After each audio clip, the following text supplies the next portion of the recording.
open it up and get into a discussion about housing, if people have questions for me or for Gavin or both of us. In studying housing, I was really drawn into the topic of, it started as this very, very small study of how short-term rentals affect housing in Western mountain towns, and it kept growing because I was studying it in the winter of 2019, 2020, and then that was a great time. But it actually was for studying this issue, because I realized that that issue was connected to so many others. And whether it's focusing on short-term rentals or second homes or investment properties, or the influx of remote workers to places, or just the commodification of housing overall, there are all these trends that in effect put local markets, put local people in competition with global markets. And so suddenly they're having to compete with people who are on Silicon Valley wages, who are seeing housing completely as an investment, and instead of thinking of housing as a place, as home, as a place where you raise your kids, where you make memories, where you're part of a community, you start and end your day there. It's a place of possibility. It becomes a place where it's reduced to the question, what can I get for this? How much can I get on my return on investment? And there's a lot of need to rehab buildings, to flip properties and get it into livable status, as Gavin alluded to. But so often it's done with the express purpose of getting the quickest, highest return on investment. And especially in places like Flagstaff, I was really seeing that, and it's really rippled throughout the country in the last couple of years. So yeah, there's a lot to draw on with housing. The book is split up between 3 sections. So the first is describing the state of things, kind of what we've been talking about, and the last section is how we can change it, focusing on solutions, which the Quad City Tenant Alliance is definitely working on a model for. And then the middle section I think is really important, and that's the history of housing. How did we get here? How did it become so racialized? How did we create these enclaves of wealth at the next door to these centers of poverty, and how are those related? So anyway, I'll open it up to questions, and let people take the conversation where they want. Yeah. I participate, though I'm not a member, with the Scott County Democrats monthly meetings, and they have responded positively on the climate change issue. Would you be willing to talk to them about this issue? Yeah, I'm a member of the Scott County Democrats, so I'll be happy to. So what progress are you making with that? I haven't talked to them about it. Okay. I'm new, so I'm just listening. I wonder, I think you sparked everyone's interest. We're all going to read your book. But can you give us a summary of what some of the solutions you saw in your study in parts of the country that are doing well? Yeah, I think one of the biggest issues is that housing is seen as, in our economy overall, seen as an individual investment. Where you kind of turn inward and focus on what you're getting out. And when someone else moves out from your block, or the rental prices go up, people will breathe a sigh of relief and say, well, at least I got in at the right time. So it's very inwardly focused, and I think all the solutions focus on community and treating housing as more than just an asset. And I think a couple that I want to mention are community land trusts, and I'll tell a little bit more about that, but also public housing or social housing. And a lot of times we see these things as very taboo, as invasions on the market. But one thing that I want to assert is that the market is a result of people and the result of government action. And inaction is itself an action. When government fails to act, when people fail to get involved, that is itself an action as well. And so community land trust, the general model, there are a lot of ways of doing it, but it's essentially a model where the land itself is owned by an entity that doesn't have the express interest of driving up the cost. So that could be city government, it could be county, it could be a neighborhood association, a nonprofit, but they own the land, and then when people move into the house, they in effect own it, but they have a 99-year lease a lot of times, and if they want to sell that property, if they want to pass it on to their kids, if they want to make repairs, they can do all those things. But if the market goes up dramatically, they won't cash in on the same line as the market could, because the idea is that they're going to get in for a lower price, and then it's going to be kept affordable. So it's going to be kept in check, but they're also going to pay much less and have a place for them. So that's not an idea for all properties to be community land trusts, but it has both effects of people who are in those properties to find them more affordable and then have a place to stay, and then also to give people another option. So if the market is not producing these more affordable options, then they can have that place. Public housing I can tell a lot more about, but in essence, the model that we have of public housing is not the only one, where anyone who's in poverty is pushed into large multi-unit properties, oftentimes that are cut off from community, that and economic opportunities and good schools, all these things. Throughout the world, there are many different models where you have mixed income public housing units, and again, those can be owned by different entities, but they it can be a mix of a third of residents are above the median income, a third are around the median income, or third are below. It doesn't have to be a money sink. It can pay for itself in that way. And we know that works because that's a lot of times what happens when governments are looking to incentivize more building. They'll say to developers, okay, we'll allow you to bypass the permitting regulations or speed up the process a little bit, but 10% of your units have to be affordable for the next 20 years. And they find ways to do it. They gripe about it, but they do it and they still turn a large profit. And so if the goal is to break even, there are definitely ways of doing that.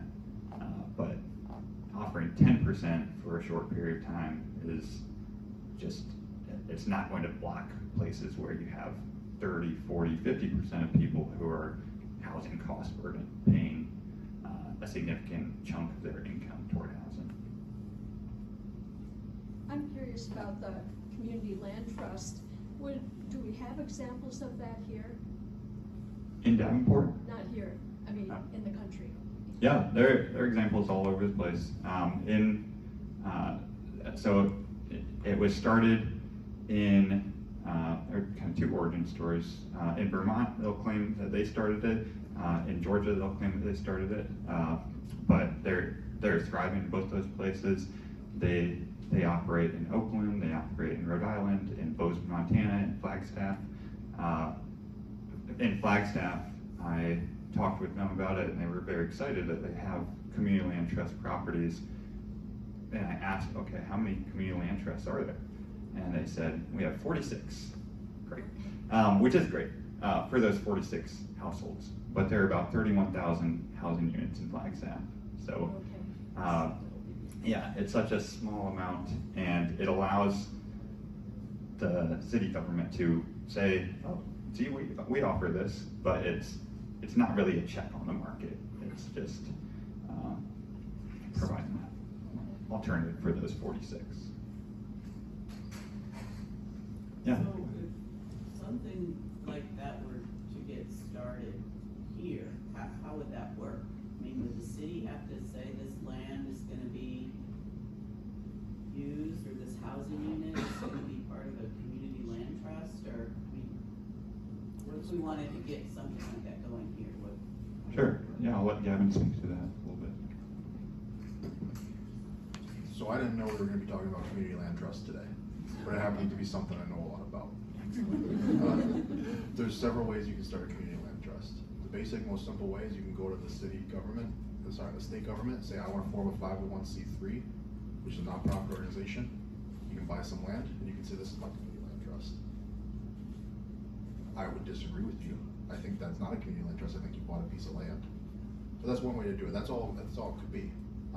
The way most of these groups looked at doing it is they got a group of people in the community who realize this is an issue. They go to their churches, they go to their neighborhood associations, they go to their city government, they go to their community. That's why we call it community land trust. And they say, what can we do? What land is available? What do we want to have on that land? Do we want to have multifamily housing? They get together this group of people who democratically decide what should be done. And that to me is a community land trust. So does it have to be new construction, or can you? You can buy existing properties, make them a community land trust. It's really just a structure for ownership. And it doesn't have to be all contiguous, it could be just individual. Nope. Also, we do have a community land trust in the area. It is not for housing though. There's other reasons people do this. We have a community land trust called SILT. It is for farms. And the purpose there is to make them ecologically friendly, reduce your tax burden so you can do more ecologically friendly farming practices, have less runoff, that kind of thing. So we have an example in the area. We have people who know about this too. I do believe that Moline has either established one or is in the process of establishing one. Moline has established what's called a land bank. Land bank. And it serves a similar purpose. Basically, the city will buy land and use it for some purpose, and they will give you a certain period. It has to stay affordable. It serves more like a bank, less like a community-owned thing.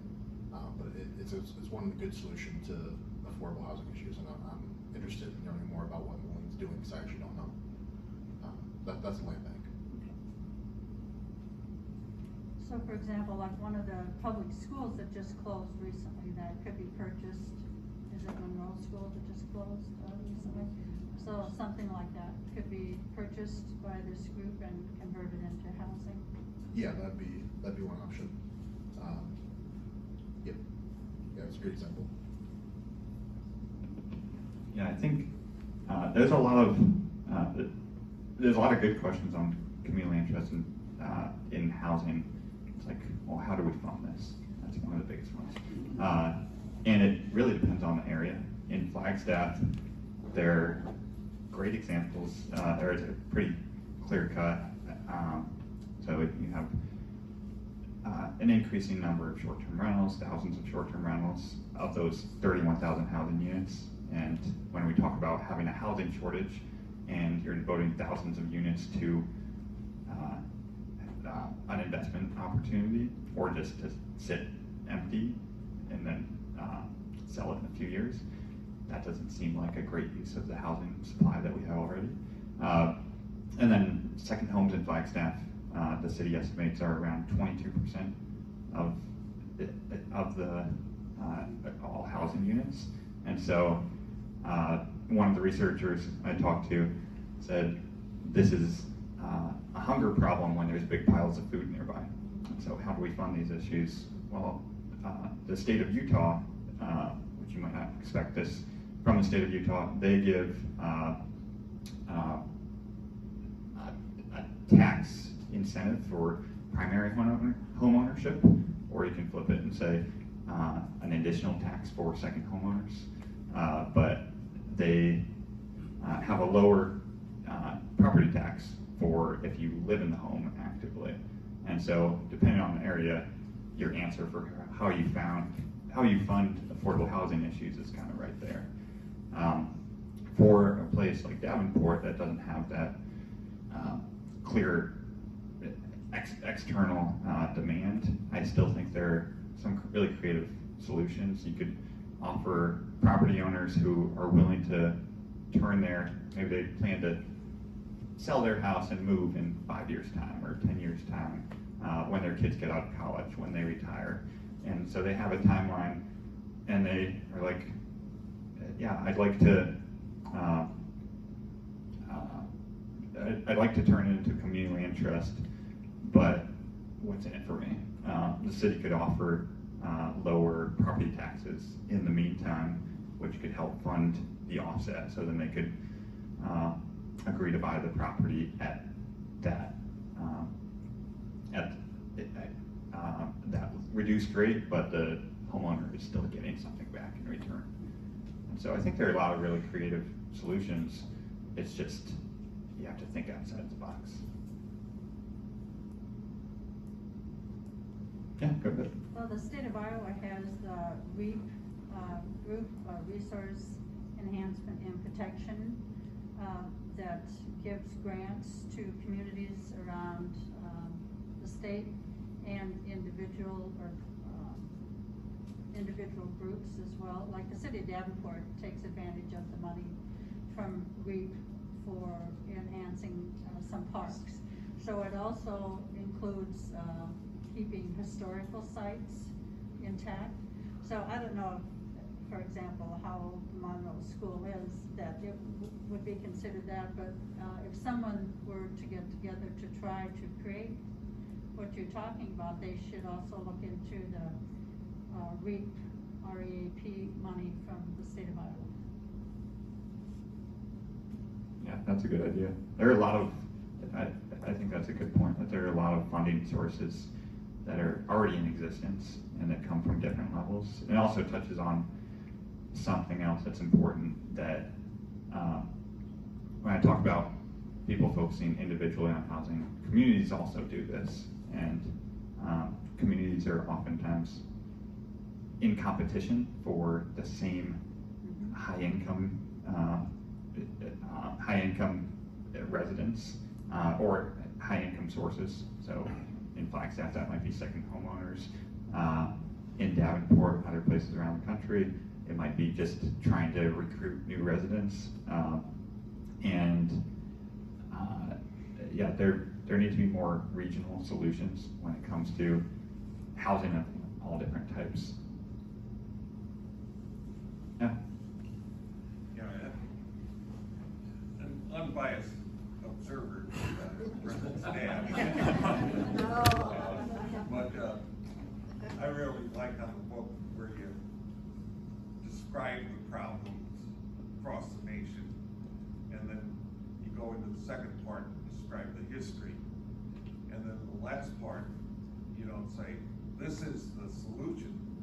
It's what I can do as an individual and what we can do as a community, and that there's varying answers to each question that maybe have been tried in Flagstaff, Arizona, or in Utah, or Vermont, or Maine, or something, that you can grab from those issues and working together, bring it all together there. That it's not the answer. If there was already cut and dried answer to housing, it would be solved already. But the answer lies in this room with all of us, as I, as an individual, what I can do, and we, as a community, a group, can do. So. Yeah, I think that's something I realized. Thank you for the unbiased. But yeah, I think so many people are disconnected from others, and so I think we saw in the Great Recession, 2007, 2008, so many people were priced out of their home, and so you had properties selling for $12,000 next to $400,000 when the person who lived there now owed $400,000 in debt. So it was like, the answer is right there for how to keep people in their house. And many times it wasn't that individual who they didn't have anything to do with it. It was just the housing market crashed. And so it's important to focus on those individual solutions, but to connect them to a larger thing. And so when you talk about the Occupy Wall Street movement, that was people really just not having anywhere else to go, and they were just mad, and they came together, and that's oftentimes seen as a failure because they didn't get concessions, they didn't build, but it did have create all this energy and got people talking to each other, and led to a lot of other movements. And I think that type of organizing is really directly connected to the tenant alliance here. Some developers seem to say that when you talked about mixed income and them having to set aside 10% of the units for that would be available to people with lower incomes, that it's too much of a hassle trying to convince the neighborhood that this is good for the community when there's the NIMBY factor is so strong. You know, we don't want those kind of people in our neighborhood.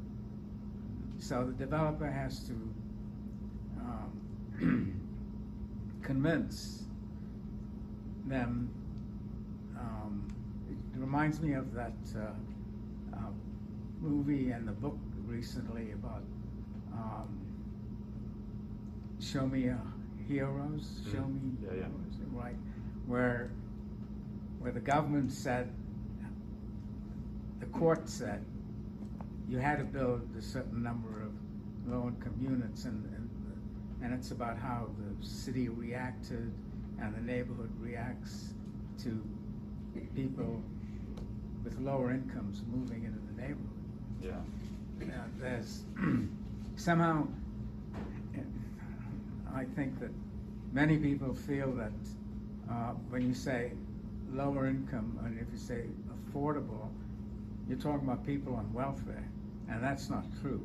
I mean, we have firefighters and police officers and nurses, and, you know, are in that category of not able to find affordable housing. So how do we as a community help overcome that kind of a perception and barrier? Yeah, that gets into a lot of issues there.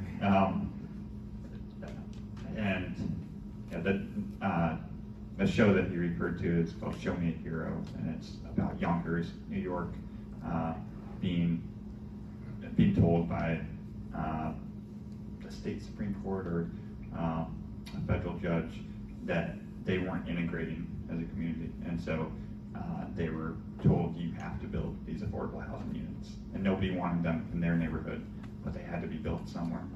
And I think that kind of speaks to, like, part of the issue is that it's really interesting because in Arizona there's a law that says cities can't regulate short-term rentals, and that was a state government law, and that forces people to accept that short-term rentals might pop up in their neighborhood. They might pop up and fill half the block. And so this lucrative investment opportunity that has access to your neighborhood no matter what. But when it comes to affordable housing and low-income housing, then people need to be able to decide. And so it's really, it's not it doesn't, people don't get a say no matter what. It's just if it will lower their property value. And I think there's, where was I going to go with that? There's a big, there's a history of housing in this country that really focused on building bigger and getting in the door and then closing the door behind you. And that gets into race, that gets into economics, and it gets into our entire model of housing, where that is your source of wealth, and people have really valid reasons for wanting to make sure that their property value stays high, because that's their nest egg for their retirement. That's what they're going to give to their kids. That's their one check against the market if they lose their job, if the economy really struggles. So I think it's important to understand that, but at the same time, usually there's an acknowledgement from the larger community that we do need affordable housing. And so if you allow, it's a matter of who gets input, who is the community that gets input when you want to build more units. And that doesn't have to be massive units. It can be duplexes and triplexes and accessory dwelling units, mother-in-law units. But if you open the door for that, a lot of people in the community would say, yeah, we need more housing. My kids can't afford to live in this place where I brought them up. There's not housing that's close to job opportunities. And so if you expand who gets a say, I think that's one really important way around that. And that may require more than just the city changing who gets a say, but I think that's a really important part of the conversation that's not being had. The community needs to organize and to impress the city that it's okay to build those kind of homes. Yeah, definitely. Yeah. I think to add to his, I think a lot of us live in some good areas of the Quad Cities, right? And yes, we have housing issues overall, right? But we have neighborhoods that are true old neighborhoods where we are diverse. And we are diverse not only in look, but also in economic status. I mean, I have a 90-year-old who lives next to me and a rental two doors down, right? But we create that sense of community, and we don't share that story and that success enough. And that's where people who are not familiar with our communities go elsewhere and don't pull in the taxes and all those, and don't want to invest in these older homes. And when I tell our story, I tell it in that my child has lived next to an Austrian, an Alsatian, all these people, and it's made him a stronger individual. And I think we as a community need to do that better as well.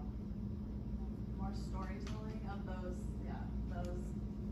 good stories, and then it's a big education piece. Like, a lot of the community doesn't know about this issue, and so like educating and just bringing knowledge of that, because you did say a lot of landowners or people don't want those people in their neighborhoods. Well, who are those people? So we need to, okay, who are those people, right? So let's debunk that, because it's not what you said, Brendan. It's not all on welfare. And then we're getting other issues and kind of unraveling that as well. So it's a big, multifaceted, but education is always, showing people that it's not exactly what you think, or it isn't at all what you're thinking. Yeah, there's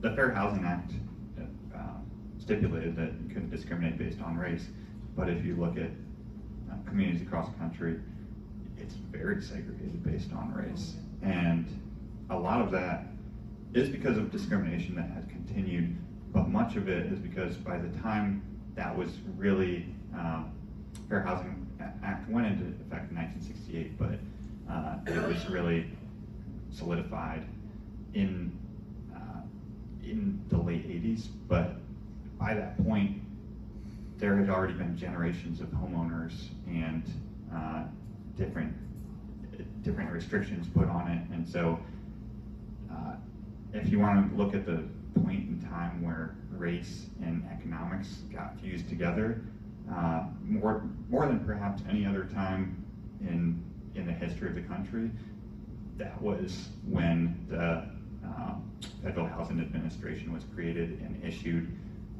loans to people and federally backed credit, because 98% of those loans went to white people, 2% went to non-whites across the country.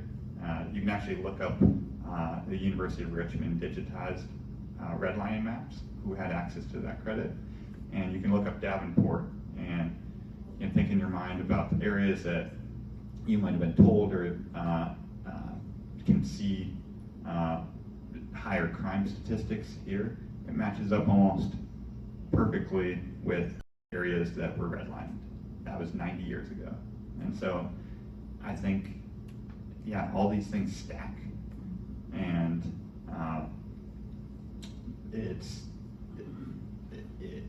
it stacks because people don't take a stand on it, and that happens at every level, from the locals all the way up to the federal government. And so telling stories and engaging on this issue, realizing that what you were given, whether that was wealth from parents, whether that was a stable community or access to good jobs or good schooling, connects to where we are. But then also at the same time, if you inherited debt, if you inherited violence, if you inherited economic disinvestment and bad schooling, all those things stack as well. And so it creates this ongoing divide that I think creates a sense that the country is not living up to its full potential, to say the least. Yeah, go ahead. So what are some next steps for especially the people in this room? How can we work with the Tenants Alliance to help get the problem of housing fixed? So we've talked, several times about how it has to be the whole community. We need to be involved, not as individuals, but as a group. And the main way to do that is to sign up over there, come to our meetings, and talk about the issues with us. We want to know what issues are affecting you. We want to know what issues you've seen, what you think the solutions should be, and we need to work together to come up with our solutions. We've got so many options. I mean, even just today, we've got more options than we could take on in the next 10 years. But if we're not all unified behind one, what's the point? I can go tell the city we need a community land trust, and you can go tell the city we need a land bank, and this and that. We're gonna get nothing. So every single person in this room, I want you to come to our community land trust, our QC Tenant Alliance meetings, and I want you to talk with us about what you think is important and help us come to those decisions and help us execute them. I'm not gonna give you a decision. We're gonna have to come up with one together. What if someone's a homeowner? Are they still welcome in the QC? If you're a homeowner, you're welcome. If you are a landowner that rents your property, you're welcome as a guest, not a member. Please come and tell us what you've seen, what you've experienced. Your input is important, but this is a Tenant Alliance, so we do have to restrict that part. Homeowners are all welcome. I'm a homeowner now. I bought like the cheapest house I could find after the place collapsed on me. So yeah, come.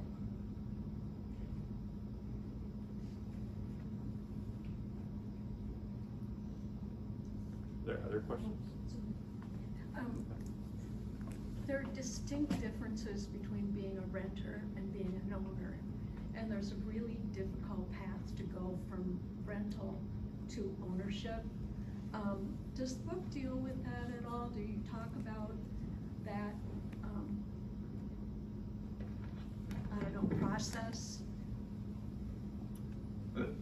I definitely don't get into the process of buying a home, but Yeah. I don't know. I don't think that was what. More as a question was about. concept, you know? But yeah, I think in the U.S. we have this conception of homeownership as the ultimate goal, and making it it's oftentimes what people most connect with success or the American dream. And I understand where that comes from, because the way that we see rentals and ownership is very much, you are unstable as a renter, you're at the mercy of your landlord, you're oftentimes cut off from good opportunities. You might be facing an increase in rent or a backlog of issues, and it's oftentimes much more expensive than buying a home. But and so that's your way out. But in a lot of other countries, it's not. The home ownership rate is much lower than it is in the U.S. It's up around, I don't know right now, but around 66%. Like 2 of every 3 households are owned. And it should be noted that the rate for the rate for black people in the country versus white people has never come within 20 percentage points. So there's a lot of inequality within that. But yeah, I think it's seen as a way to be stable, and I think it doesn't have to be the only path, but it's on the issue of building and what we're building. There's been this steady progression toward building larger units, toward mandating larger units, more mandatory setbacks from the road, from other properties, minimum lot sizes. For multi-unit properties, definitely you need multiple exits, you need X number of parking spaces. There are a lot of those things that may have come from good intentions, but they're just rules that are applied across the board. And I don't have this statistic offhand, but there's been, in around 1980, I believe 40% of all new housing builds were under 1,400 square feet or less. And by 2000, that was down around 15 to 20%. And then 2020, it was about 5%. And so you're forced to buy more home. And so you're forced to come up with a higher down payment. And especially when you have forces that are driving up the cost of housing and seeing it as an investment, you're competing against those. And so it's really a multifaceted issue, but that speaks to preferences and what people want, but it also speaks to what's available. They can only buy what's being sold. In your book, you mentioned these private investors, including the infamous the Blackstone Group, buying up $150 million a week of homes. And then you mentioned other investors from other countries, including Canada, India, China, Colombia, buying up homes, and they're actually driving up the costs, and they're backed up by the banks. So that's something that is not publicly known, that why when you make a bid on a house, within a few days, that's someone else is offering much more, and keeping you out of the market. So how do we overcome that kind of a problem? Yeah, I think the answer is pretty straightforward. Cut them out, and especially don't make it so easy. One of the best examples of private equity firms buying up homes was actually in the foreclosure crisis. HUD had hundreds of thousands of homes, and they put them to auction and sold hundreds of thousands of homes in one fell swoop to Blackstone and other private equity firms. All of those could have been kept in the hands of the people who own them, and they could have gone on to payment plans and made it more affordable for them. They could have been turned into community land trusts and made permanently affordable. There were so many ideas that could have happened, but that kind of, it gets into this moment right now when we're just coming out of COVID. Interest rates were so low, and it caused this this boom in buying. But the second homeowner buying rate doubled compared to the primary homeowner rate, and so everybody wanted to buy a home, especially as home became your office and where you made sure your kids were paying attention to the screen for school and the place where you recreated. You wanted more space. I totally understand that, but at the same time, interest rates were low for everybody. There could have been it could have been stipulated, you must live in this home. It must be your primary home, and those are really easy things. But it kind of, we continually come back to the same solutions because that's the most profitable one, and it speaks to how we see housing and how we see other things, where if the profit is the main drive, then locals who see housing as home are seen as fools. They're living in the past, and I think housing needs to be understood and respected as a right for people living in that space, and where if you don't have it, everything else can kind of fall apart, from your health, from your job opportunities to your kids' opportunities, and it gets into racial and economic inequality in the country, environmental issues, but then also for the community, when people can't afford to stay in their home, maybe it doesn't affect you directly in the moment, but it can start to very easily. Suddenly things get more expensive as workers are hard to come by. If you own a business, it's harder to find workers, or you have to pay them a lot more. You have to raise prices, which makes it harder to run that business. And for government, in the short term, property taxes are high, and so things are great. But eventually, all the things that make a city run, all the teachers, all the construction workers, all the bakers, if they can't afford to live there, what is this place? And so it becomes more of a country club instead of a community. And I think it's everybody here today is showing kind of an investment in the community, and that's what people come to. It's your neighbors, it's the interconnectedness of society, and when that starts to crumble, it ceases to be a place that people want to call home.